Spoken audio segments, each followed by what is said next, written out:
बाकीची बोट असते सरळ आणि हात गुडघ्यावर आणि कवड्याचं ताट बसायचं. टचिंग मस्त करायचं, असं धरायचं नाही. हा असं केला.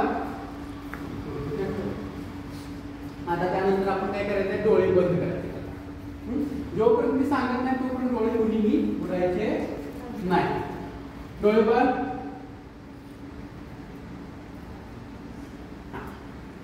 आता त्यानंतर काय करायचं आहे, आपला जो श्वास आहे नाकावाटे आपल्या शरीरामध्ये चाललाय, तर श्वासाकडे पूर्णपणे लक्ष केंद्रित करायचं आहे. बघा, श्वास नाकावाटे आपल्या शरीरामध्ये श्वास कसा आतमध्ये चाललाय, कसा बाहेर येतोय, त्याच्याकडे पूर्ण लक्ष द्यायचं आहे. बाकीच्या कुठल्याही गोष्टीकडे लक्ष द्यायचं नाहीये.